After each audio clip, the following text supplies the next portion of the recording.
Era.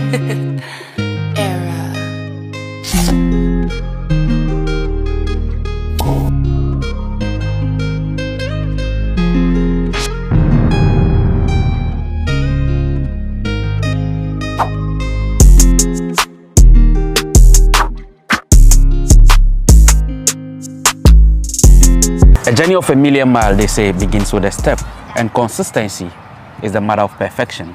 The Black Stars, as you see behind us, have continued with their training schedule, and today they are building up ahead of the game with Portugal, which will be played on Thursday. And I have with me the Communications Director of the Ghana Football Association, Henry Asante Chum, with me, where we'll look at how the team has been preparing so far and what to expect on Thursday against the Portuguese. Henry, we've been in Doha for 3 days now, and the preparations of the team are ongoing.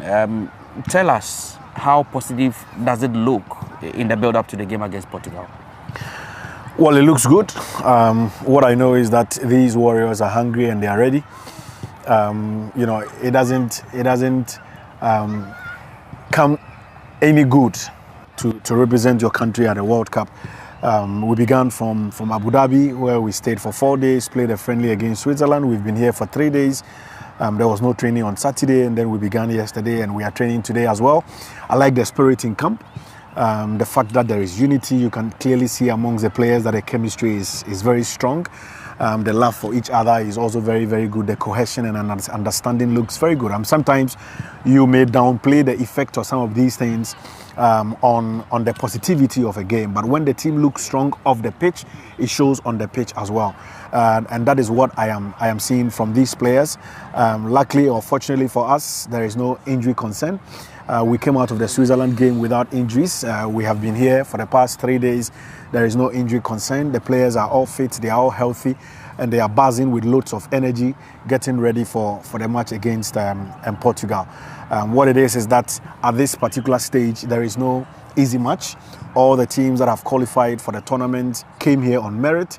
None of them got it by fluke, with the exception of the host nation, who did not go through the qualifying series. So these 23 players are all pushing very hard to impress the technical team. They want to get the opportunity to dress on the day, to play on the day. And one thing that excites me as well is the fact that in almost every position, you can count on 2 players or 3 players who could make the difference. Yeah. If the Switzerland game is anything to go by, aside Richard Atizigi, Daniel Amate, Salis Mohammed, and then probably Andre Ayew and Jordan left, but I'm talking about the players who were not substituted. Okay. You know, in the second half, the coach decided to bring out Jordan, Elisha Owusu, Iñaki Williams, Efriye Barnier, and then he brought on Daniel Kofitre. He brought on Ali Duseidu for Tariq Lamptey. Yeah. He also brought on Joseph Edu for Salisu Mohammed, who got his first goal against Switzerland. And then also we had Jordan Ayew making way for Kamal Sowa, and then Iñaki Williams making way for Antoine Semenyo. And then on the left, Kamaldeen Sulemana as well also got the chance to play in place of Jordan Ayew. So I think that, yes, in almost every situation, you can see that 2-3 players can come in, and it makes selection quite a headache for the technical team. And that's one exciting thing that I like about what we have been doing so far. People keep talking about Portugal, but one simple answer that I give them is that they may have the stars, we have a team, and we have players who are competent and capable enough to match them.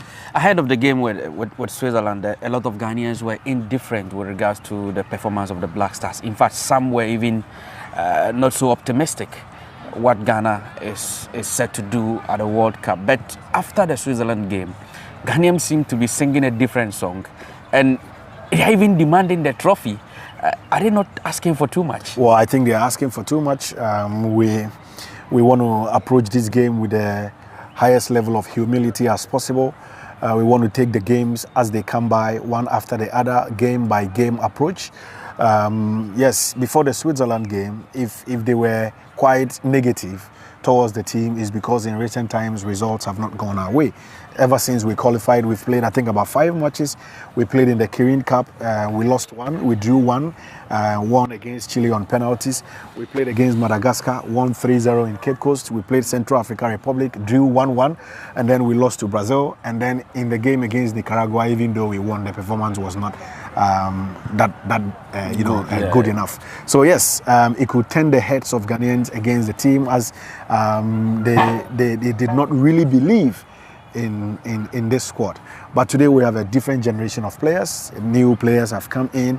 The Tariq Lampteys, the Kamal Sowers, the Salisu Mohammeds have all come in. Antoine Semenyo, not forgetting Iñaki Williams, and they are changing the face of the team. And so yes, I think that it's too early to start calling for the trophy. Yeah. We know we have 3 games to play at the group stages. Yeah. We know we need at least 4 points, maximum 6 points to make it to the second round. It will not be easy, but it is surmountable. We also look at, if you look at the Black Stars team, it is the youngest team at this particular tournament. How does that look positive, for the target of the Black Stars to at least qualify from the group stage? Well, it will look great if we're able to qualify. Yes, it will also tell us that the future is bright. You look at the average age of this team and it's 22. Tariq Lamptey, Danlad, Ibrahim, Efriye, Barnier, 22, 23, so it's very positive. Aside this tournament, we have the AFCON qualifiers, we have the AFCON 2023, we have AFCON 2025, and so these players can play, most of these players can play the next 4 AFCON tournaments. Most of these players, I am very positive about this time. In 2026 and 2030, they will all be there. Kamal Dean, Kudus Mohammed, Tariq Lamptey, Efriye Barnier, Danlad, Ibrahim, Kamal Sowa, all of them are in the early 20s, and so they can last for the next 3-4 tournaments, and that's one of the exciting things that I like about this team. Take that aside, and then you come in with the hunger, the energy level of the team, the adrenaline level of the team is also very, very exciting. We have a very good technical team led by Otto Addo with Chris Hilton, George Boateng, and Didi Dramani with Richard Kingston, who are all mobilizing and coming together with ideas and efforts to give us a very good competition. I know for a fact that this tournament will be one of the best that we have seen. You heard from the communications director of the Ghana Football Association, and just like I indicated, consistency is the mother of success. And from what he said, we've seen the likes of Senegal building a team consistently with time, and we saw them win the African Cup of Nations in 2021 after several failed attempts. So clearly, with the young team that Ghana has, we have a team for the future. We shall be engaging other former Black Stars players who are legends with the team and giving them the guidance and other directives. We shall be engaging them to find out how they feel about the team since they have been former players before. Thank you very much, Mr. Asante. And then so stay with us. We will come along with a lot more interviews with some former players who are here with us in Doha.